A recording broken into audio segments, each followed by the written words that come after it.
there, I'm board certified professional organizer Kathi Burns. I'm really glad you're here. This podcast is designed for busy entrepreneurs just like you who want to take better control of your business and move forward with less stress and more success. If this is your first time listening, then thanks for coming. The Organized and Energized podcast is produced for your enjoyment, and show notes are found at thepodcast.organizedandenergize.com. Come back often and feel free to add this podcast to your favorite RSS feed or iTunes. You can also follow me on Twitter at Organized Energy and Facebook. All links are in the show notes. Now let's get into the show. Hi, everyone. Thanks for tuning in again. Today, I'm going to talk with Karen Abrams, and we're going to talk about how to solve your upper limit problems. Karen Abrams is a UCLA educated entrepreneur. She's a master Theta Healer, and we're going to talk about that a lot today. She's a gifted intuitive and international bestselling author. For the last 20 years, Karen has helped entrepreneurs and professionals release self-sabotaging habits so that they can gain clarity, confidence, financial security, and personal fulfillment. Karen's known for integrating her energetic work with practical tools to bring about powerful results. I love putting practicality with energy. That's what it's all about. So join me and let's talk to Karen.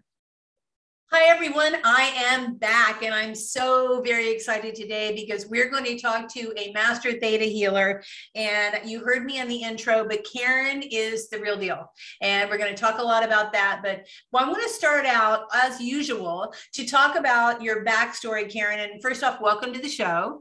Thank you so much. I'm so honored to be here. I'm looking forward to having fun with you today. Let's play. Let's play. So talk to me a little bit about your backstory. Tell the people what do you do and how do you get here, Karen? Okay. That's a big one. So I know it is kind of a big one, but that's okay. So I'll start from my backest story. How's that? When I was 17 years old, my mom was diagnosed with late stage ovarian cancer, and the doctors told her that she had 18 months to live with chemotherapy and 6 months without. And she did everything that she could do, both conventional and unconventional, to get better. So that meant double dose of chemotherapy from UCLA. She had her own therapist. We had a family therapist. She had a nutritionist. The unconventional at this time, because this was back in the 80s, she had an acupuncturist, an acupressurist, a psychic healer, a meditation person, an art therapist. Like, she left no stone unturned in her healing, and she healed. She was probably one of the few people in the doctor's office. She was the rock star of the doctor's office. Let me put it to you that way.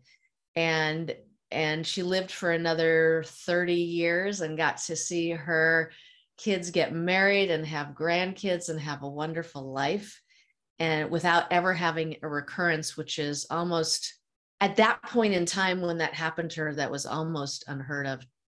And so what that taught me was that the doctor's office wasn't the only place for healing. And I began to, even at that young age, I began to kind of go look at things a little bit more holistically. Than when something was off in my health or whatever, I had to look everywhere to find the answer. And I started applying that to my life, moving forward. And I think they were definitely the seeds that were planted that made me a healer later on in my life. Absolutely. Those were like the first ones.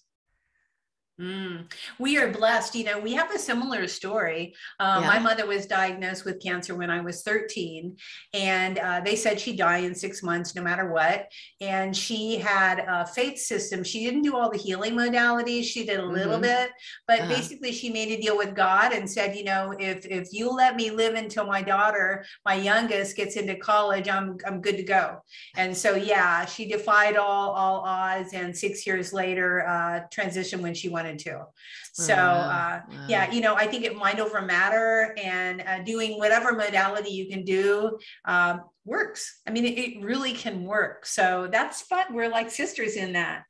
Yeah, no, that's really wonderful. And she was, they talk about, and you're probably familiar with people like Joe Dispenza and people who have done the sort of research on this in more of a way that Western people started to understand it, as opposed to just having it be anecdotal.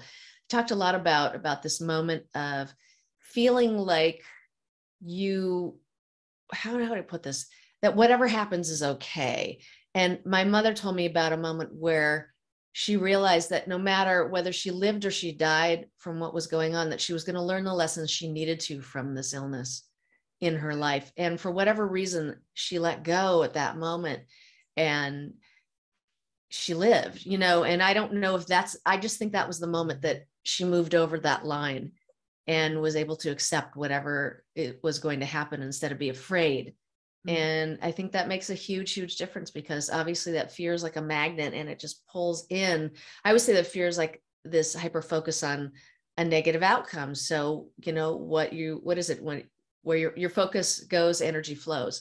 So it just expands in that space. And so she was okay with it, even though I also knew that she was saying, I'm not going anywhere. I've got 4 kids.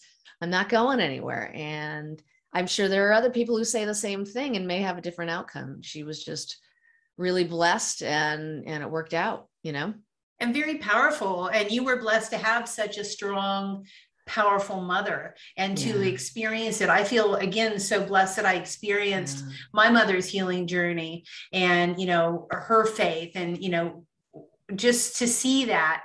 Definitely it brings such a strong rooting system, I think, to us as we watch these things in our parents. We are both totally blessed on that. So talk to me. I know you're a master theta healer. For those who don't know what this is, explain what this is and how this works. Okay. So theta healing is a simple meditation that just allows you to connect to your inner wisdom, source, whatever that name is for you, and to your subconscious mind at the same time, so that you can figure out, or we can divine together, through intuition and discussion, what are the bottom beliefs that are going on for you that are stopping you in your tracks, that are holding you back. So I'm nothing, I'm worthless, I'm unlovable, right? Nothing ever works for me. How about the one, everybody passes me by, right? Those sorts of bottom beliefs that really get to us and kind of steer us into the rails, and then we can also access, and wait, let me say, so with your permission, we can actually shift those energetically. And then we can also access inside your subconscious mind all of those trapped emotions that you had from your lifetime. They've been inherited. They might be from the collective, might be from our past lives. They can be from all over the place, but they're there and they're messing with you and they've been inside of you way too long. And so when you go into that theta brainwave state, your mind can actually talk to your body and you can release these trapped emotions like, trauma and anger and bitterness, and replace it with love and compassion and understanding. And what happens is when you can transform your most damaging beliefs, your most negative beliefs, into your most powerful and positive ones, and also release these old emotions that have become toxic because they've been there for too long, and replace them with your most supportive ones, you just start feeling better and lighter. You start making decisions in support of yourself, right? And the dynamics in your relationships begin to change in a loving way in your favor. And most importantly, I think they're all important, but most importantly is from this, you can have inspired action, because all of a sudden, all of those walls and those barriers that are between you and being able to take the actions you need to take drop down. And so that you're able to move forward in a new and powerful way.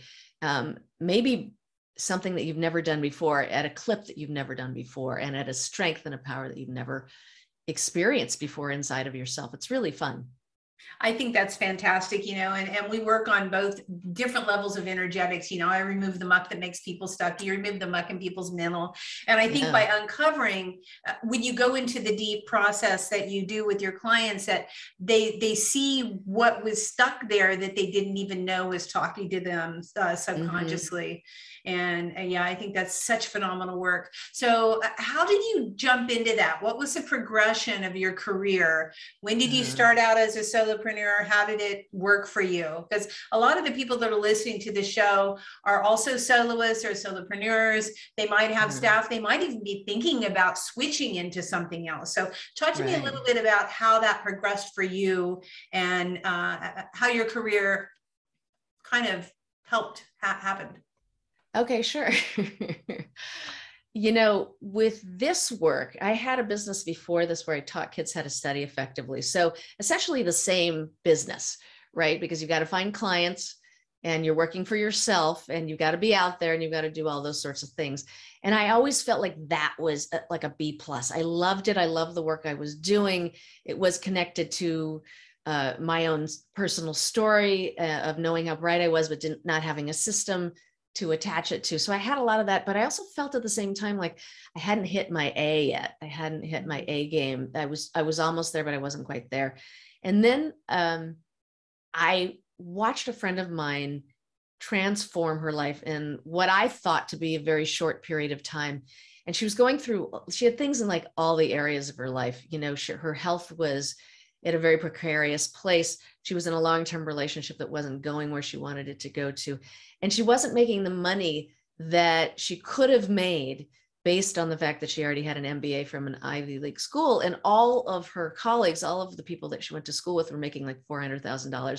And this was, in the 2000s when $400,000 was even more than it is now, right? Mm-hmm. And so I watched her transform her health and really improve that to a great degree and start getting the help she really needed. I saw her transform the relationship into this friendship that it really was at that point in time without having to go through drama or pain or anything, which I've never seen before that moment. And then she started making money. She stopped sabotaging herself. She stopped having these knockdown, drag out fights with her clients and her boss. And all of a sudden, everything was flowing in the right direction. And the money thing is actually what got me, because that was the thing I was having the most challenge with. And so she had been working with Theta Healing's founder, Vienna Steibel. And so Vienna was coming to town to Los Angeles and my friend was hosting her. And I took the basic Theta Healing class and just watched her work with people in this way that I'd always wanted to be able to do, that she just people were profoundly healing in 10 minutes from issues that they had had their whole lives. And then they looked 10 years younger. And so it was like, ooh, I want to do that. That's really cool. And so when I got home from this, it was a 3-day event.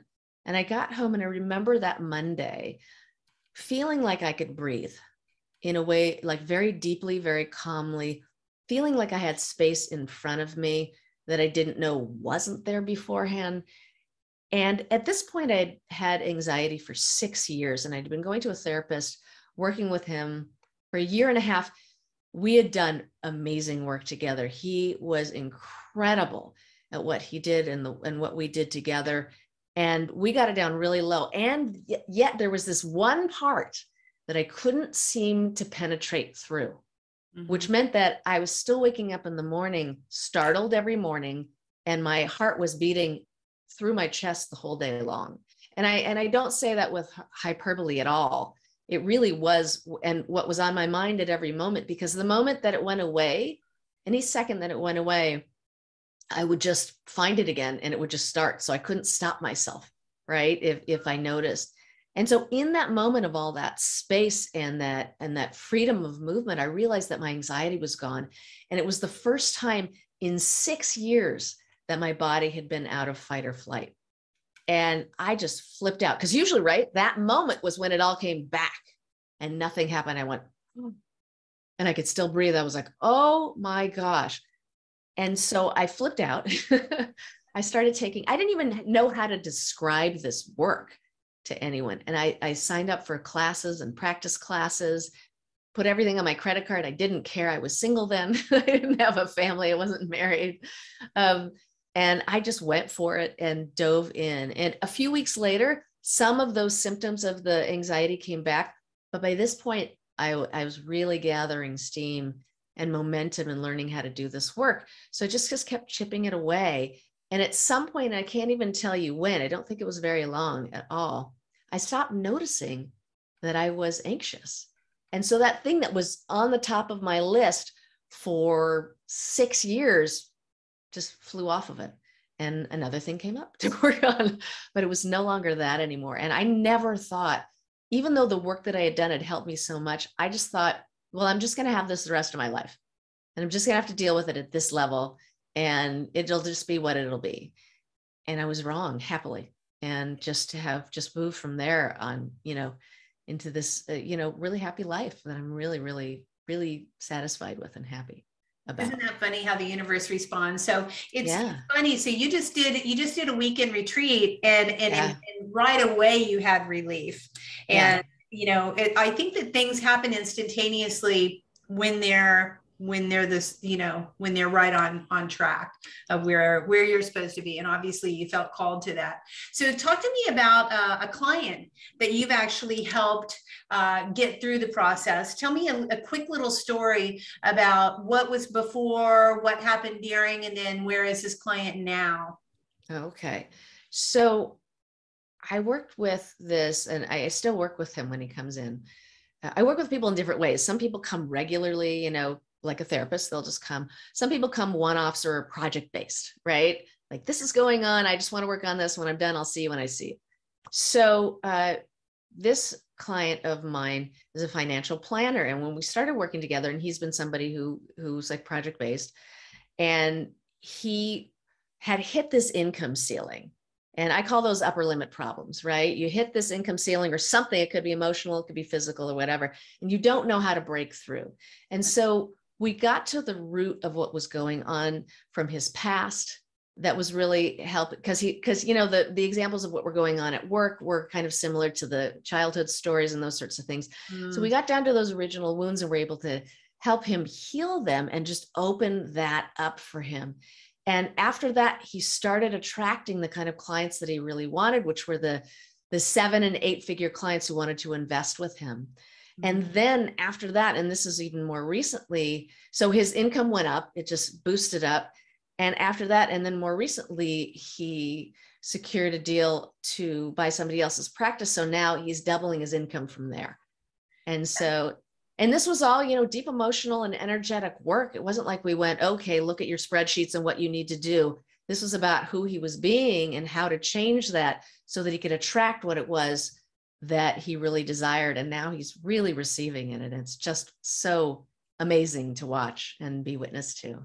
And it's shattering repeating patterns. You know, and I think that that's so important in your work too, because we have a lot of repeating patterns that we don't even know that are there. So obviously this gentleman, and it's funny when you said that, he had it happening in his career, was kind of like a repeat of what had happened in his childhood. So for those of you listening out there, if you find yourself kind of continually stuck and seeing the same type of people or the same type of situations, might be a time to reset your patterning for sure. So how do you, whenever you have this big breakthrough for your life or for your client, how do you celebrate your successes? What do you have, a little ritual, or what do you do? I always say it's 2 things. It's ice cream and a victory dance. 2 of my favorite things I like to do, and I also just like to sell, I just like, yes, I just feel like, there's this is so funny. I'm just thinking about this. There was a World Series way back when I was a sophomore in college, and it was the Dodgers, and I'm a Los Angeles girl, and Kirk Gibson hits the home run in the bottom of the 9th. It was like so Hollywood, right? His ankle is, messed up, and he can't even stand on it. And he's up there and he's going, and it's, whatever, bottom of the 9th, 3-2, something like that. I mean, it was just like he was just about to strike out or whatever, and he hits a home run. And he's running, and I'm like, it was just so remarkable that it gave me the chills. It still gives me the chills when I think about it. And as he was running around the bases, he was going like this, yes, just like bringing it in. And I never forgot that. And so every time somebody has a breakthrough like that, I just go, yes. And I just go back into that, like rounding the bases after the home run in the bottom of the 9th.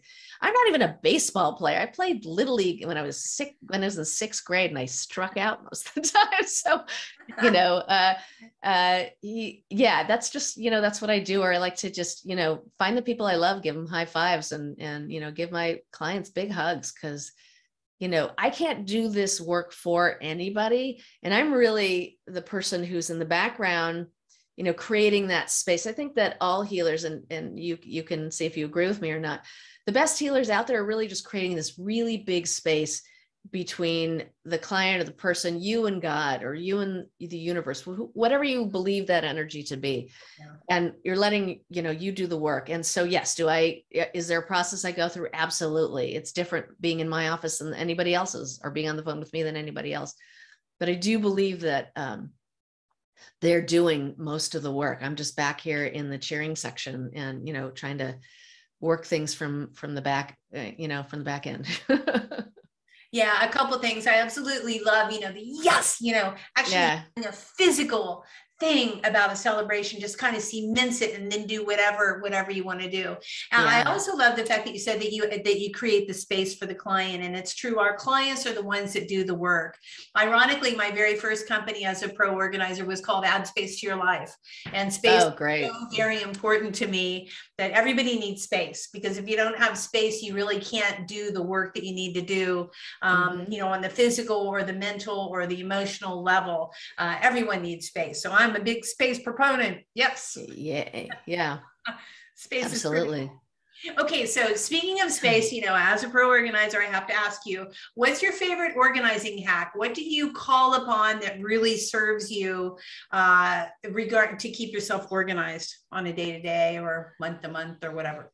Okay. So actually, I guess it's not so much of a hack or anything, but it's really like, you have to know where you're going to get there, right?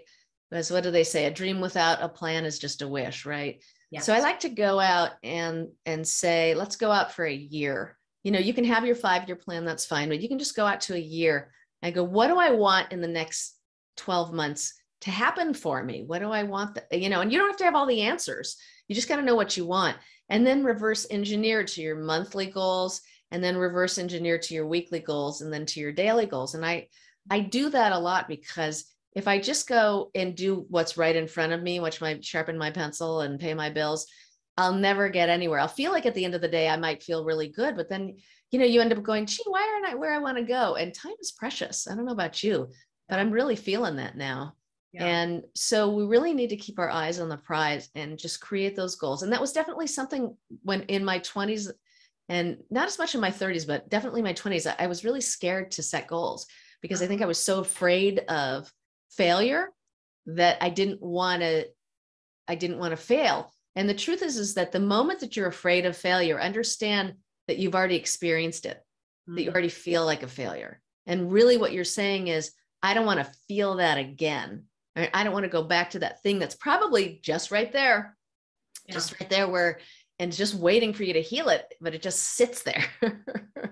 So I love the goal thing now. I've always been a very big proponent in my adult years with lists.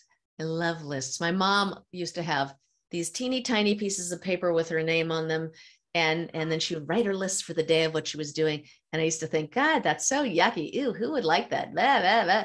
And then when I hit my 20s and I went, oh no, this is really fun. It's so satisfying to just cross something off your list. It's very visceral, isn't it?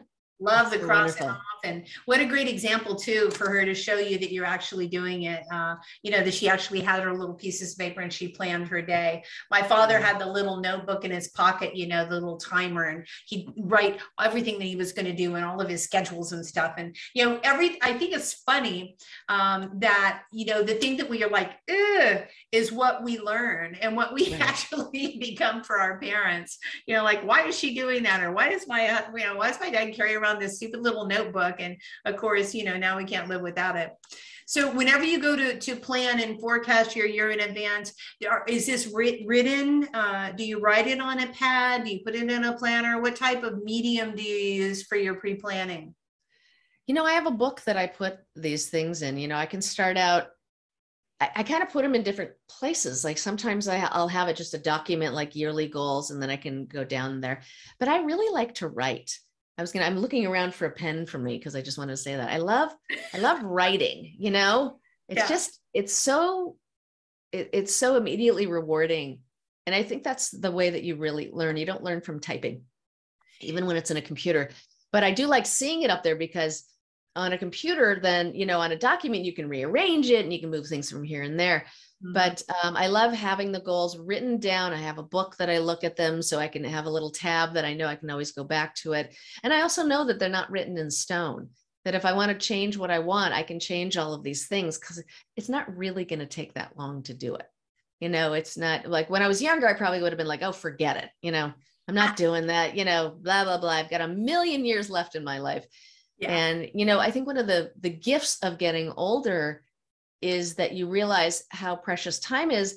And because you see other people who were the age that you were that didn't make it past that age for reasons that were well beyond their control. So you just kind of go, oh, I have whatever time I have, and that's wonderful. And I'm really grateful for it. And let's get this puppy up and running, Yeah, your rebel self. It's so funny as you say that. I always have a pin in my help, but at every podcast, actually every point in my life, I have a pin. And I'm like, okay, I gotta put the pin down, Kathi. Don't hold the pin. I'm always holding the pen. I'm always writing because writing does, as a tactile learner myself, writing just really helps solidify in my brain what the heck I was trying to say or trying to remember or even think about. Writing it is huge. So we're twin sisters on that one. Yeah. So, okay, speaking of the rebel self, so what would you tell your 18-year-old self right now if you could think back and say, hey, girl, this is what you need to know? What is it that you would tell her? I would say that you have to be your best friend, that everyone else in the outside world, for the most part, are going to treat you the way you treat yourself, because who you are being is going to be reflected by the universe and the people that you bring in. And so if you are dismissive of yourself, if you are insecure about yourself, look, these are things we grow through. We all have issues. There's not somebody out there who doesn't. I still have issues. We all do. We're just working through them when we're growing. So you have to be your biggest supporter, because then your life is going to change, because the support is going to come from the outside in also. It has to come from inside out and outside in, because we know that, and I'm sure you know this by now too, you can be your own worst enemy. That most of the things that you're going to do to improve in your life, like to take a class or work with a coach, they're literally talking you out of your negative talk to yourself. And they're saying, you can do this. And we're like, well, we hope I can. I hope I can. I hope I can. I don't know if I can. I probably can't, but I'm going to try. Right. And they're like, no, you can. I'm there. I know you're here. And let's go. I know the way out. We can do this together. And so I would definitely do that. I would just say it's going to be okay. And you got to be your best friend, because we need that ally from the inside out in order for us to be able to create a happy life. You can create another kind of life another way, but if you want a happy one, start there. I love that. Be your own support group and be your best cheerleader. Mm-hmm. I think we do listen to ourselves more than we think we do. And so the self-talk within us is so very important to evaluate and just cheerlead ourselves on. And one thing that I found is it's never about me. When I find myself thinking that I'm being judged, it's never about, it's about the person, but it's about me actually when I'm judging myself.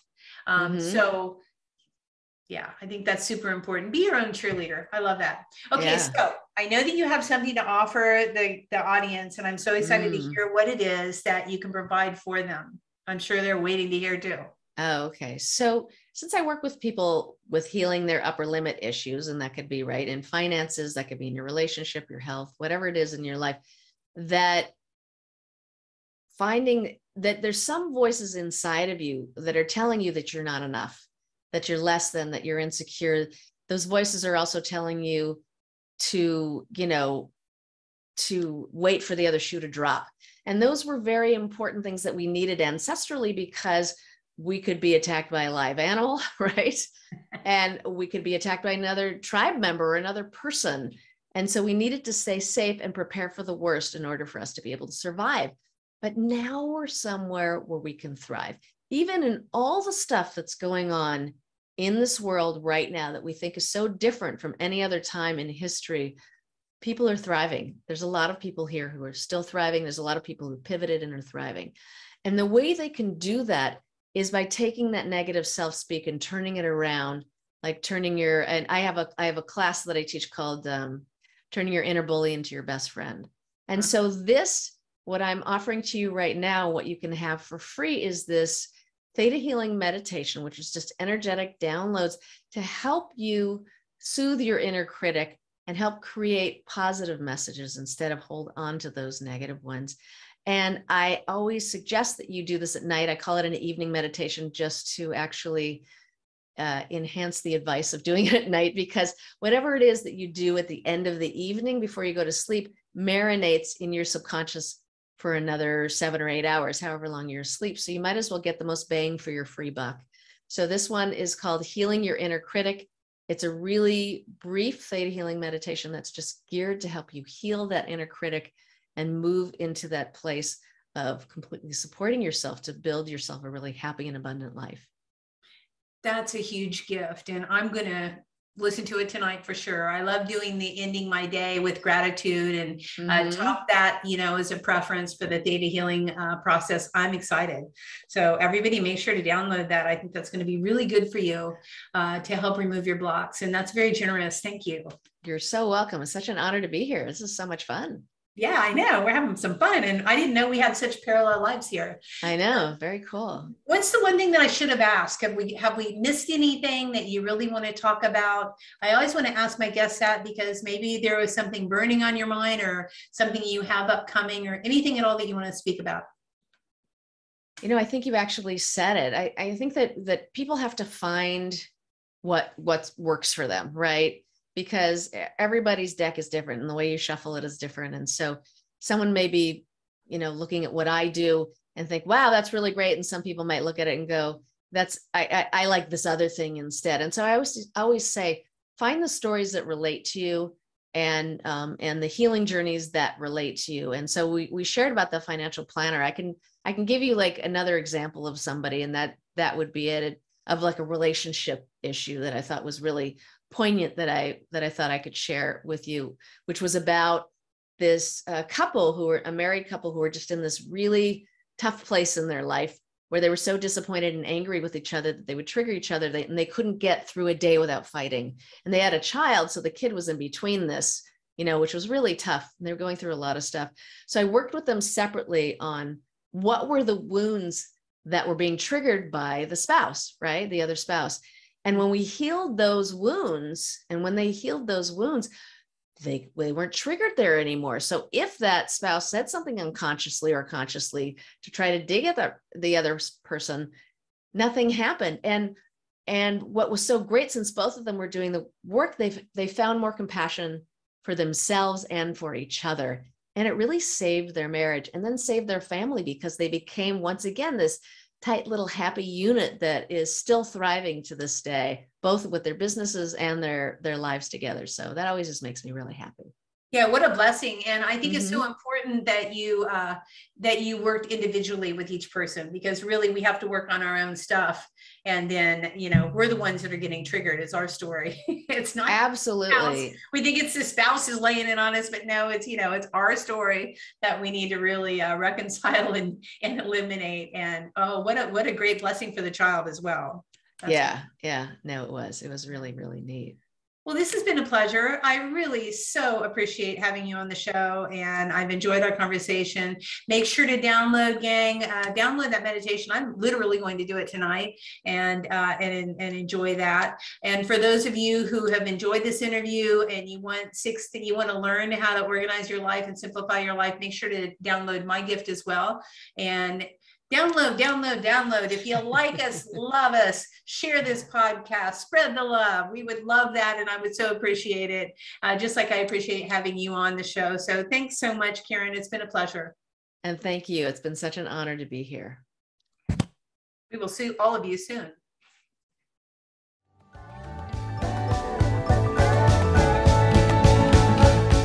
Hey, thanks for listening to this podcast. I hope you enjoyed this episode, and if you want to hear more, feel free to subscribe on the platform of your choice. Also, if you feel so inclined, I would truly appreciate a good rating from you to me. Have a stellar day.